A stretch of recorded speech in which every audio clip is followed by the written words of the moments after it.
The Mojave Desert stretched out before us, vast and indifferent. The sun, a molten disk, sank lower into the horizon, painting the cracked earth in hues of gold and ash. Our van was silent except for the groan of its strained engine and the muffled breaths of those inside. I sat by the shattered rear window, the heat pressing against my back like a smothering hand. Behind us, Los Angeles was nothing more than a jagged silhouette, consumed by plumes of smoke and a chaos we had barely escaped. There were 4 of us now. Mark, the visionary whose ambition had turned into a death sentence for so many. Greg, whose gruff loyalty made him the closest thing to a protector we had left. Ellie, clutching a clapperboard like it was her lifeline. And me, Sarah, the one who had kept filming when it should have been the last thing on anyone's mind. The camera rested on my lap, its casing scorched and its lens cracked. Yet somehow it still worked. I turned it on. The blinking red light, a grim reminder of everything we had recorded, every moment of agony and desperation we had preserved. I pointed the lens at myself. My reflection stared back at me in the small screen. A face sunken and hollow, smeared with the remnants of battles fought with more determination than hope. My voice was dry, rasping from dehydration and days of shouting over explosions and fear. They didn't follow us, I said to the camera, breaking the suffocating silence. The desert, maybe it's the heat, maybe it's the emptiness, or maybe we just got lucky. Mark turned in his seat, his face grim. Keep the camera off. We don't need. I ignored him, angling the camera to capture the makeshift shrine we'd built earlier. It sat in the dust, a pile of torn fabric and twisted metal, adorned with a strip of film reel fluttering weakly in the desert wind. A tribute to the ones we lost. The last rays of daylight ebbed away, and with them came the stillness of the desert night. Yet, just as I lowered the camera, something shifted beyond the van. A faint movement in the distance, like a shadow crawling against the twilight. Mark stiffened. Did you see that? We all turned toward the horizon, our breath caught in our throats. The firelight from our earlier camp flickered faintly, casting fractured shapes that danced eerily against the rocks. But one of those shapes wasn't moving with the wind. Greg reached for his makeshift weapon, Ellie whimpered softly, and I raised the camera once more. The screen cut to static. The soundstage reeked of stale sweat, panic, and melted plastic. It wasn't meant to house people, let alone protect them from what we had seen outside. The red carpet massacre. God, that's what they'd probably call it if there were still news crews left to spin the story. Mark Weaver paced like a cornered animal, his shirt unbuttoned to his chest and his trademark leather boots scuffed from all the running. His mind, always racing with grand visions of Hollywood grandeur, was now fixated on survival. He hadn't stopped muttering since we barricaded the doors. "We'll script it," he said, his voice sharp, commanding. "Everything has to be a production. Controlled, measured, effective." I glanced at him from the corner of the room where I was sitting, knees hugged to my chest. It didn't feel real yet.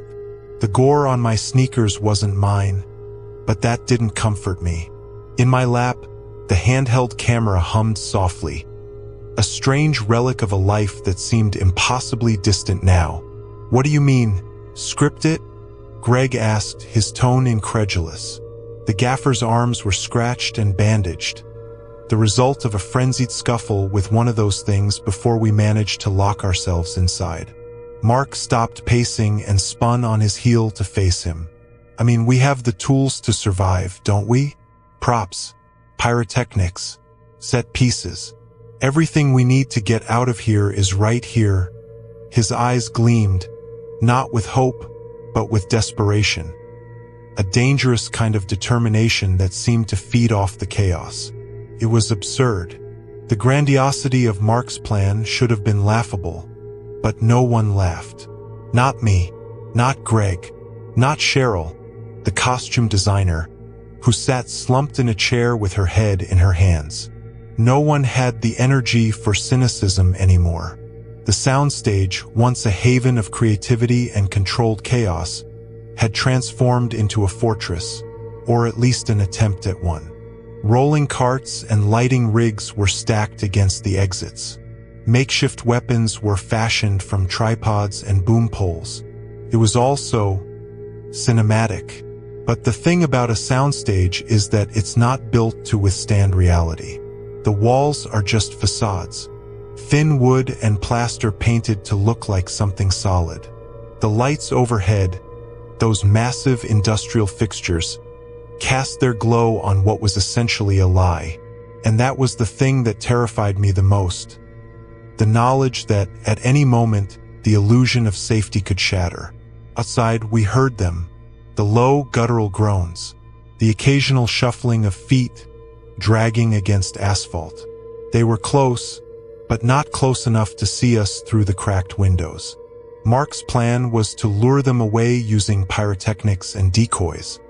He'd already begun rigging a system to detonate the charges in sequence, creating a path of destruction that would, in theory, draw the horde far enough away for us to escape. "Sarah," he said suddenly, snapping me out of my thoughts.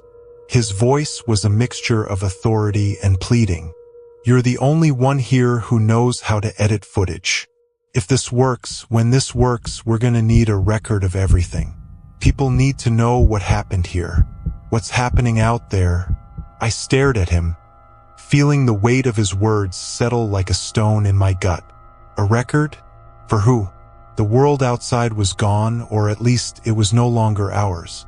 But Mark wasn't asking. He was telling. So I nodded. I spent the rest of the evening piecing together fragments of the nightmare on the camera's tiny screen. Red carpet chaos. The first attack. The transformation. The haunting moment when the attendees realized the glamour was gone, replaced by something primal and unstoppable. The footage felt alien, like it had been filmed in another lifetime.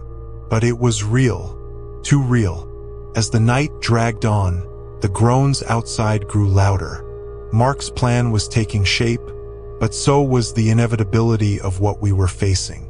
The soundstage wasn't a fortress.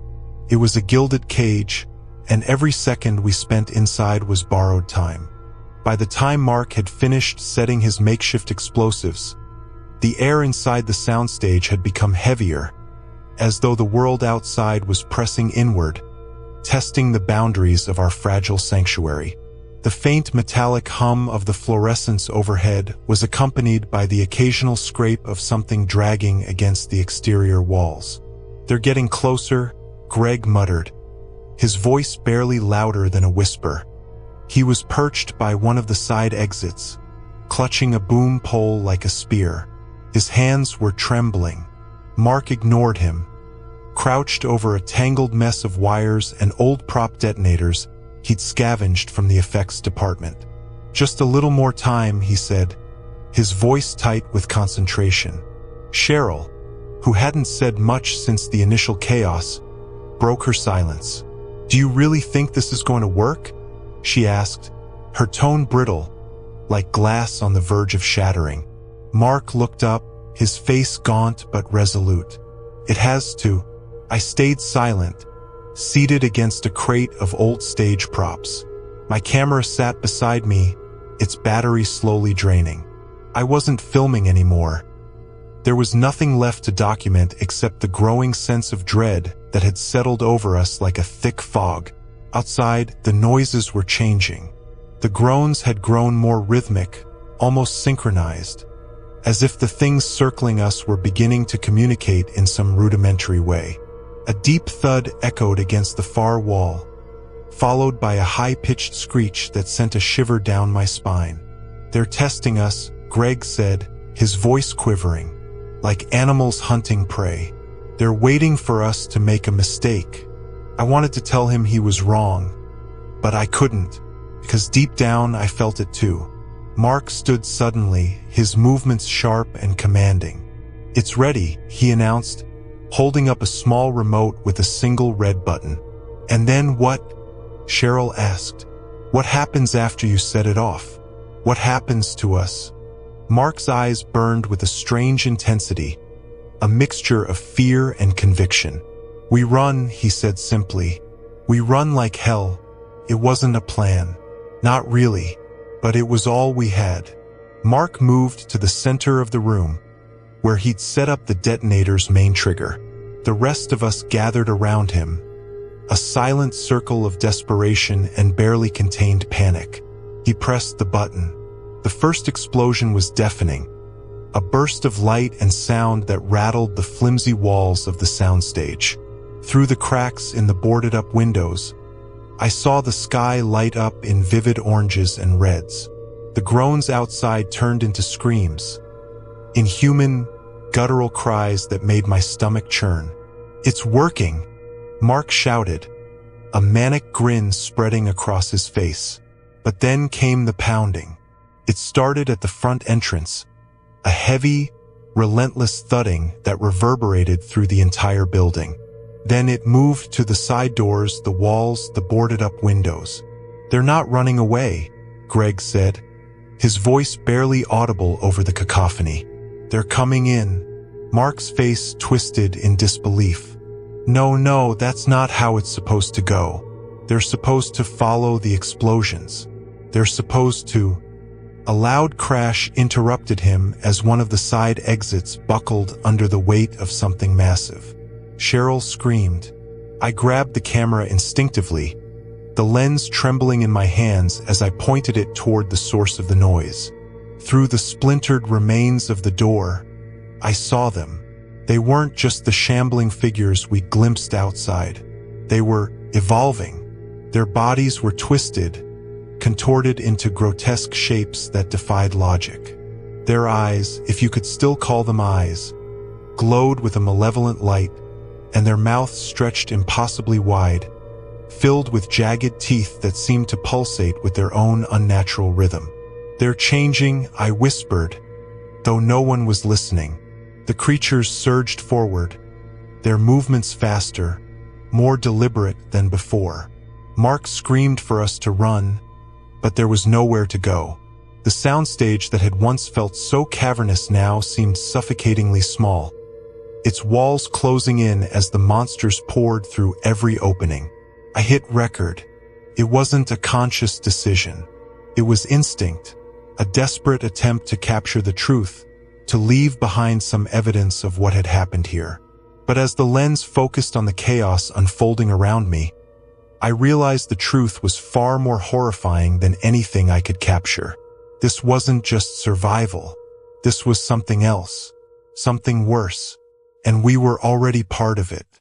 The camera's red recording light blinked steadily as the nightmare unfolded, though I doubted anyone would ever watch this footage. What had started as a grotesque spectacle had transformed into something far worse, a revelation, a glimpse into the madness that lay just beyond the thin veil of what we dared to call reality.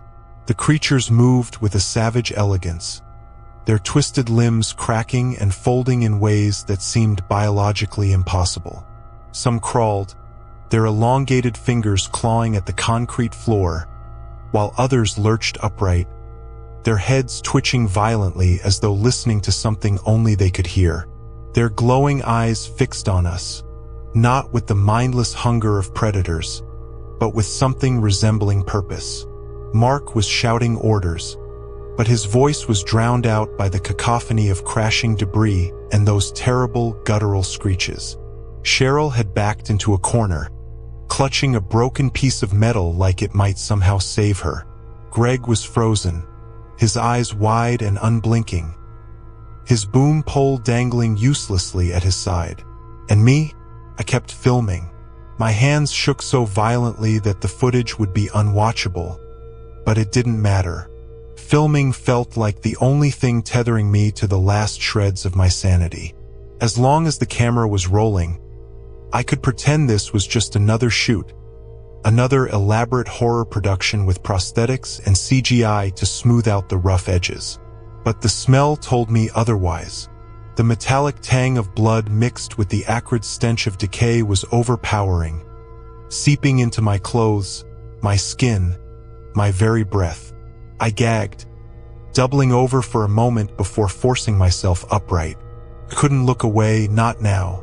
One of the creatures, a towering monstrosity with a torso that seemed to ripple like molten wax, turned its attention to Greg. Its mouth stretched open, splitting its face into a jagged grin that extended far beyond the limits of its skull. Greg didn't scream. He didn't even flinch. He just stood there, as though he'd accepted his fate. Then it lunged. The sound was wet, a sickening crunch as its jaws clamped down on Greg's shoulder, dragging him to the ground in a blur of thrashing limbs and spraying blood. Cheryl screamed, and Mark finally stopped shouting. I wanted to run to him to pull him free, but my legs wouldn't move. All I could do was watch as the creature tore him apart with a methodical precision that felt almost clinical. "This isn't real," Cheryl whispered, her voice high and strained. "This can't be real." But it was, and it was far from over. The explosion Mark had rigged earlier had created a gaping hole in the far wall of the soundstage, revealing a dark void beyond. At first, I thought it was just the night sky, an absence of light and color against the chaos. But as the creatures began to move toward it, I realized it wasn't just darkness. It was alive. The void pulsed like a beating heart, its surface rippling with waves of crimson light. The creatures moved toward it in a frenzied procession, their screeches turning into something that almost sounded like a chant. I couldn't understand the words, if they even were words, but the sound filled me with a deep, primal terror. "They're going into it," Mark said, his voice barely audible. He was trembling, his eyes fixed on the void. "They're going home. Home." The word echoed in my mind, heavy with implications I didn't want to consider. Were these things not of this world? Or had they been here all along, waiting for the right moment to emerge? The thought made my stomach churn. Cheryl grabbed my arm, her nails digging into my skin. "We have to go," she said, her voice trembling. "Now." While they're distracted, she was right. The creatures were focused entirely on the void, their movements frantic and desperate as they scrambled toward it. But the sight of them disappearing into the crimson light didn't fill me with relief. It filled me with dread. Because the void wasn't just swallowing them, it was growing. The edges of the hole crept outward, consuming the walls, the floor, the very air around us. The soundstage trembled, the overhead lights flickering wildly before plunging us into near-total darkness. Only the crimson light remained, casting everything in a hellish glow. Mark was the first to run. He bolted toward the emergency exit, his footsteps echoing against the concrete floor. Cheryl followed, dragging me with her. I stumbled after them, clutching the camera like a lifeline. We burst out into the night, the cold air biting at my skin. The soundstage loomed behind us, its walls collapsing inward as the void consumed it entirely. For a moment, I thought we were safe.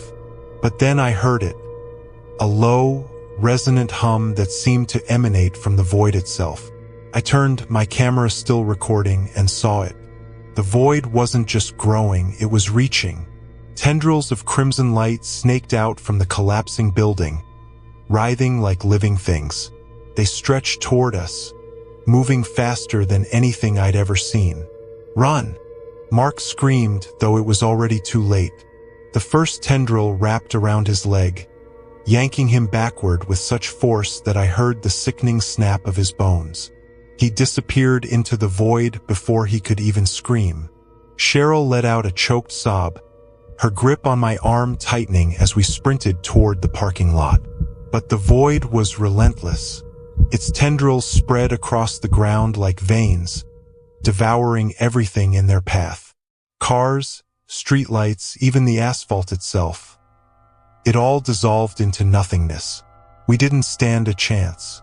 The last thing I saw before the void overtook us was Cheryl's face, frozen in a mask of terror. The last thing I felt was the cold, searing touch of the crimson light as it wrapped around me, pulling me into the darkness. And then, nothing. When I woke, I was lying on something cold and wet. It took me several moments to realize it wasn't ground or stone, but flesh, pale, translucent, and faintly pulsating like a living membrane. My limbs felt impossibly heavy, as though I had been pulled underwater and left to drown. The air was thick, metallic, and wet, clinging to my skin like a fevered breath. I sat up slowly, every nerve in my body screaming in protest.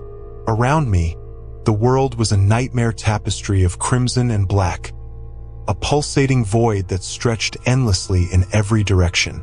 There were no walls, no horizon, only the ever-shifting membrane beneath me and the roiling, liquid darkness above. I wasn't alone.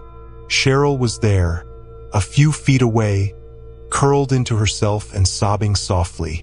Her hands clutched at her face as if to block out the sight of the world around her. Greg was nowhere to be seen. Mark's absence was a hollow ache in my chest. I couldn't even summon the hope that he might have escaped. I struggled to my feet, the membrane beneath me yielding and shuddering as if responding to my movement. My camera dangled uselessly from its strap, the lens cracked and smeared with blood. Somehow, the little red light was still blinking. "Cheryl," I croaked, my voice raw and unfamiliar. "We have to move." She didn't respond. Her body shook with each ragged breath, but she didn't lift her head. Then I heard it. The hum, that low, resonant vibration that I had heard before the void consumed us. It wasn't just sound. It was a presence, something vast and incomprehensible pressing down on me from all sides. It filled the air, the ground, the very marrow of my bones. And it was getting closer. I reached for Cheryl, grabbing her arm and pulling her to her feet. She resisted at first, her legs buckling beneath her. But when she looked up at me, her eyes were wide with the kind of terror that strips away all reason. She nodded silently, and we began to walk, though there was no path to follow, no destination in sight. The hum grew louder with every step, accompanied by a faint whispering that seemed to come from everywhere and nowhere at once. The whispers weren't words, not in any language I recognized, but they burrowed into my mind like splinters, unraveling my thoughts and filling the gaps with a sickening dread. The membrane beneath us began to shift, undulating like a restless sea. Shapes rose and fell in the distance, vast, amorphous figures that defied logic and proportion. They loomed on the edge of perception, their movements impossibly slow and yet disorientingly abrupt, like time itself was breaking apart. "Where are we?" Cheryl whispered, her voice barely audible over the hum. "I don't know," I said. The words felt hollow, meaningless. I didn't know if this place existed in any sense that could be explained. It wasn't a different dimension or a parallel reality. It was something far worse, a place where the rules of existence had been stripped away, leaving only chaos and hunger. As we walked, the whispers grew louder, overlapping and converging until they formed a single, unified voice. It spoke directly into my mind, bypassing my ears entirely. "You were chosen." I froze, my breath catching in my throat. Cheryl stopped beside me, her eyes darting wildly as though she'd heard it too. "You have seen the truth. You will carry it back." The voice was vast, encompassing, and utterly indifferent. It wasn't a plea or a command. It was a statement of fact, delivered with the cold inevitability of gravity or death. "What truth?" I shouted, though the effort felt futile. "What are you talking about?" The ground beneath us began to crack and split, thin streams of crimson light seeping through the fractures. Cheryl screamed as the membrane opened beneath her, and she was pulled downward into the light. I lunged for her, grabbing her hand, but her weight was too much. My grip slipped, and she disappeared into the void, her scream echoing long after she was gone. I was alone. The cracks spread, radiating outward like veins. The light poured through, blinding and searing, until there was nothing left but the voice. "You will carry it back." The ground gave way and I fell. When I woke again, I was lying on asphalt, the taste of blood and ash in my mouth. The night sky stretched above me, clear and filled with stars, as though none of it had ever happened. The soundstage was gone. No rubble, no ruins, just an empty lot surrounded by silence. The camera was still in my hand. The little red light blinked steadily. I didn't look at the footage. Couldn't. But when I got home, the whispers started again. The whispers began as faint murmurs on the periphery of hearing, subtle distortions in the quiet of my apartment. At first, I dismissed them as echoes of trauma, the disjointed remnants of an ordeal my mind couldn't fully comprehend. But as the days passed, the whispers grew bolder, slipping through the cracks of my consciousness like black tendrils of smoke. I couldn't tell if they were coming from the camera or if they lived within me now. The damned camera sat on my kitchen table, its cracked lens pointed toward nothing, its little red light a cyclopean eye that blinked endlessly. Every time I tried to throw it away, my body rebelled, my hands trembling so violently that the thought of discarding it filled me with nausea. The whispers grew louder at night, swirling around me in an unintelligible storm. They wormed their way into my sleep, reshaping my dreams into grotesque tableaus. I dreamed of Cheryl's face, frozen in a mask of terror as she was swallowed by the light. I dreamed of Mark, standing in the soundstage's shadows, his face obscured, his arm outstretched as though beckoning me to follow. And always, I dreamed of the hum, deep, resonant, and inescapable. By the third night, I couldn't sleep at all. My apartment became a fortress of shadows, the whispers pressing against the walls like a rising tide. The air inside felt heavy, like the weight of the void had followed me back. On the fourth night, I gave in. I connected the camera to my computer, the tremor in my hands making the simple act of plugging in a USB cable feel Herculean. As soon as the files began to transfer, the whispers stopped, leaving a silence so profound it was deafening. The footage opened with static, gray and crackling, like a broadcast from a time that never existed. Then the image resolved, and I was back in the soundstage. The first clip was shaky, disorienting, the camera flailing wildly as Mark and Cheryl's voices argued in the background. I remembered this moment clearly, the fight about whether to leave. But there was something in the periphery of the frame that hadn't been there before. A shape. It was vague at first, a blur of shadow on the edge of the light. But as the footage progressed, it grew clearer. It was tall, impossibly tall, its form twisting and undulating as though it couldn't quite decide on its shape. It didn't move like a creature bound by the laws of flesh and bone. It flowed, shifting in and out of focus, as if it existed on a frequency I could barely perceive.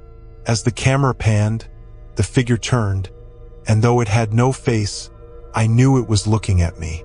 The next clip showed Cheryl, pacing in the corner, her back to the camera. But in the reflection of a shattered mirror leaning against the wall, there was a second Cheryl. She was standing still, her head tilted at an unnatural angle, her eyes wide and unblinking. I paused the video, my heart hammering in my chest. My skin prickled with the sensation of being watched.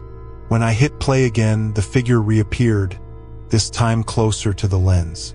Its form had changed, now resembling a vast network of branching roots or veins, stretching across the soundstage.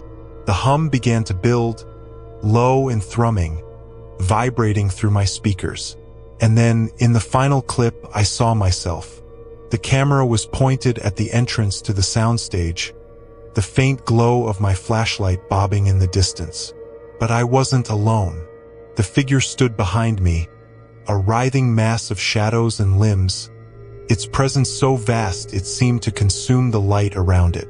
I turned in the footage, my expression frozen in fear. And then, as I stared into the lens, I mouthed two words. "Don't look." The screen went black. I shut the laptop, my breathing ragged. The whispers had returned, louder than ever, their voices overlapping in a cacophony that filled the room. The camera blinked at me from the table, its red light a metronome for my unraveling sanity. I don't know why I did it, but I picked it up. The instant my fingers touched the cold plastic, the whispers stopped. For the first time in days, the silence felt worse. And then I heard it, the hum. It wasn't coming from the camera or the computer.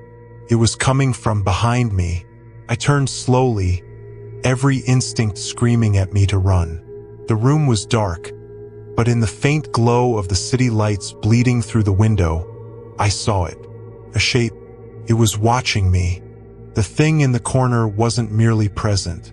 It was asserting itself into the reality of the room. A living, twisting darkness. A manifestation of every wrongness I had felt since stepping into that accursed soundstage. It wasn't solid, but neither was it intangible. Its edges bled into the shadows, blending seamlessly with the dim corners of my apartment. Shapes formed within it. Writhing limbs, hollow faces, mouths that yawned impossibly wide. It had no eyes, but it watched me all the same. I stood frozen, clutching the camera like a talisman, as if the small, broken device could shield me from the unfathomable thing growing in the darkness. The hum grew louder, vibrating through my skull, until it felt like my thoughts were being scrambled. My mind peeled apart layer by layer. It shifted closer, not by stepping forward, but by becoming the space between us. The temperature in the room plummeted, frost crawling up the windows, the air thick with the scent of burnt metal and decay. The whispers began again, but this time they were coherent. A single voice emerged from the cacophony, a voice I recognized. It was my own. "You brought it back. You never should have looked." The camera grew warm in my hands, and when I glanced down, I saw the screen had turned on. There was no reflection of the room, no image of the thing before me. Instead, the screen showed the soundstage empty and endless, the edges of the frame dissolving into static. And then I saw myself on the screen, standing exactly where I was, in this room, holding the camera. But the version of me on the screen was wrong.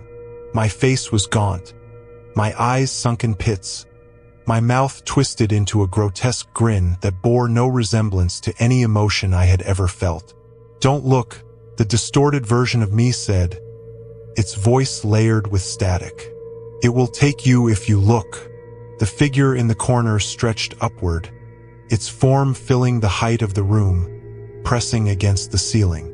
The shadows writhed around it, consuming the walls, the floor, the light. Couldn't breathe. The camera buzzed in my hands, and I felt something pulling at me. An invisible tether tightening around my chest, dragging me toward the thing that waited in the corner. I closed my eyes, the whispers screaming in my ears now, the hum a relentless vibration that threatened to tear me apart. "Don't look," my voice. No, the thing's voice screamed from the screen. I dropped the camera. The sound of it hitting the floor was like a thunderclap, and suddenly, the world shifted. I opened my eyes to find myself standing in the soundstage. The same cracked concrete floor stretched endlessly before me, the same scattered props and broken equipment littering the space. But this time, there were no echoes, no distant hum, only silence. The camera lay at my feet, its red light blinking steadily. I picked it up, and as I did, I felt the weight of the thing behind me. I turned, slowly, knowing what I would see but unable to stop myself. The figure loomed there, its shape more defined now, its presence more real. It reached toward me, its shadowed limbs stretching impossibly long. And then it spoke. You looked. The hum returned, deafening, as the figure engulfed me. The camera fell from my hands, clattering to the ground, its lens pointed upward. The last thing I saw before the darkness consumed me was my own face reflected in the cracked lens. Grinning, hollow, and no longer mine. They found my apartment empty weeks later, the rent unpaid, the mail piling up at the door. The only thing left behind was the camera, its battery long dead, its cracked lens staring blankly into the void. The police never found me, but the whispers remain. And sometimes, late at night, if you're quiet enough, you might hear the faint hum.